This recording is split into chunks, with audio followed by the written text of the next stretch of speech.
We come to the final part in this video series. I'm left with one final question.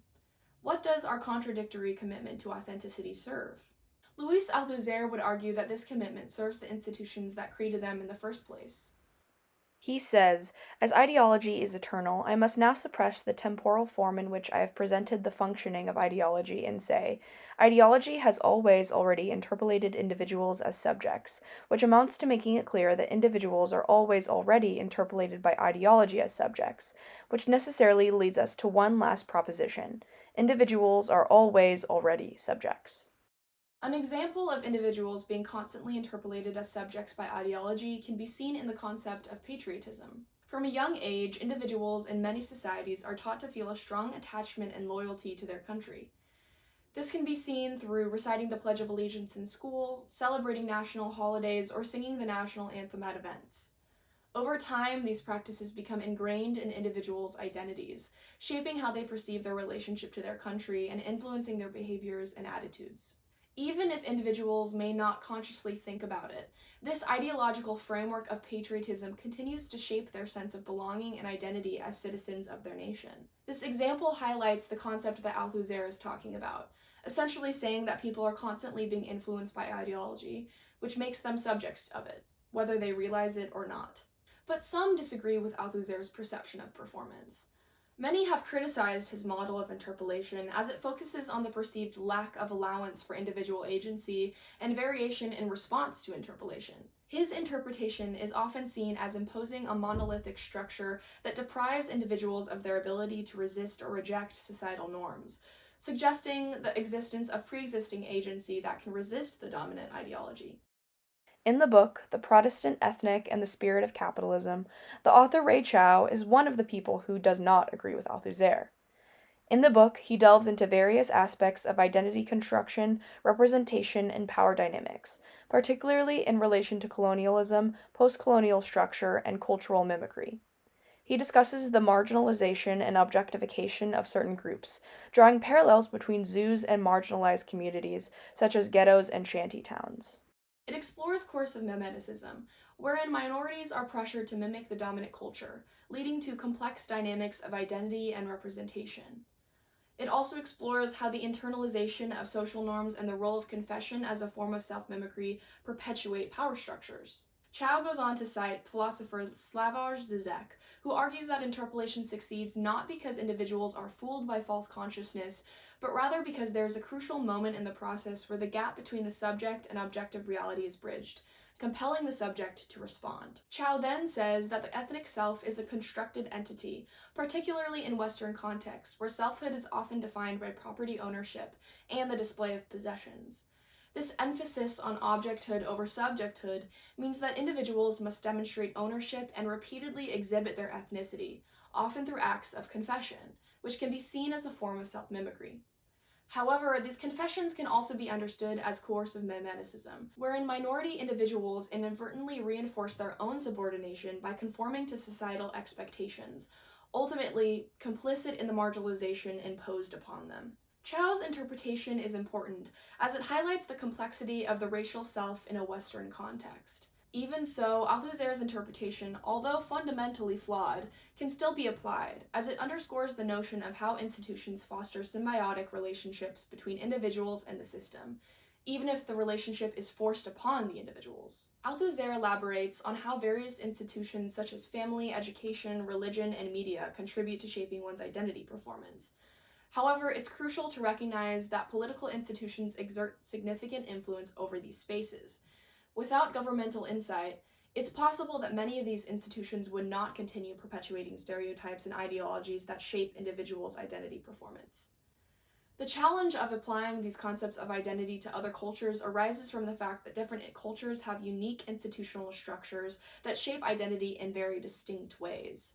Each culture has its own set of family dynamics, educational systems, religious practices, and media landscapes, all of which contribute to the foundation of each individual identity within their space. Therefore, when examining identity in different cultural contexts, it's essential to consider the interplay between institutional structures and identity formation. Even so, in Western society, both the system and individuals rely on each other for survival.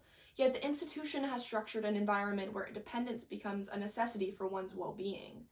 When one's very survival is at stake, the imperative for acceptance into society undergoes a profound transformation, as described by Chow. This showcases the real reason that we conform to the concept of authenticity. We need it to survive. To summarize, Althusser posits that identity formation begins at birth, as individuals are inherently subjects even before their physical arrival. Simultaneously, Butler's renowned assertion, "one is not simply born a woman, but becomes a woman," suggests a developmental aspect to identity. When considering these two philosophical perspectives together, they shed light on the themes explored in all of my videos. This interplay of ideas underscores the notion that individuals are influenced by institutional forces both prior to their entry into societal structures and throughout their upbringing, shaping their identities over time. Authenticity is reflective of this shaping, as the concept is used as a tool to influence individuals to conform to the system. Some argue that what I propose ultimately calls for a redefinition of authenticity. In the first video, I looked up, "What is authenticity?" and two answers came up.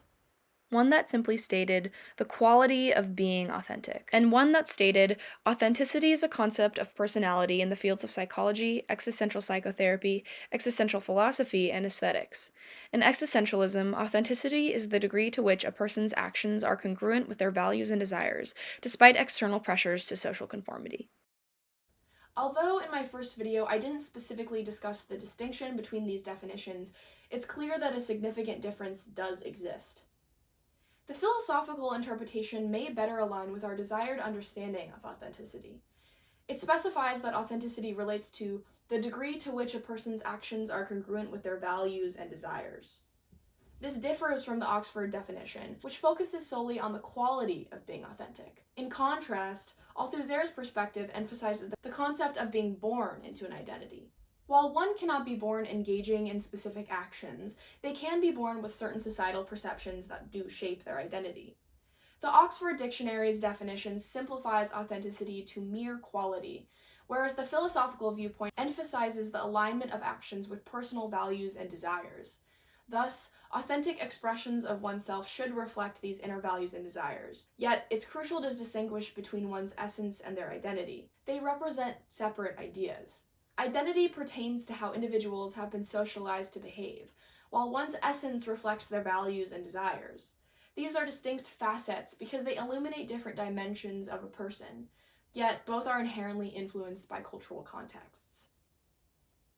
So, really what I argue is that the philosophical definitions should serve as a broader framework for understanding authenticity. The Oxford Dictionary definition doesn't account for the subjectivity and complexity of identity. While I am not advocating for altering the dictionary's definition, what I propose is a reevaluation of the ways that individuals think of the word, and an understanding of the weight that the concept holds in so many communities. In my analysis of Jubilee's videos, I find that they depict stereotyping and othering within the communities featured.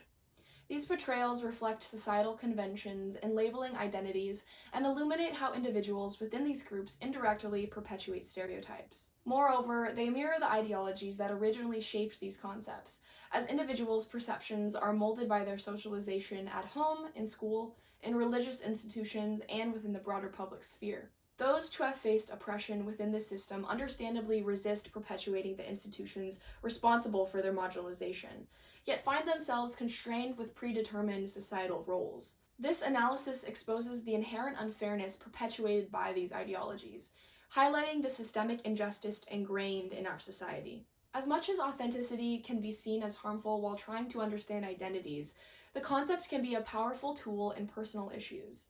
It serves as a means to shed a burden of pretending to be someone you are not, allowing you to embrace your true or authentic self.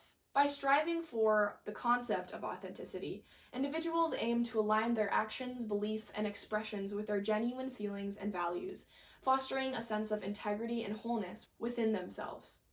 In this way, the concept becomes a pathway to self-acceptance and genuine connection with others, offering a profound opportunity for fulfillment within yourself.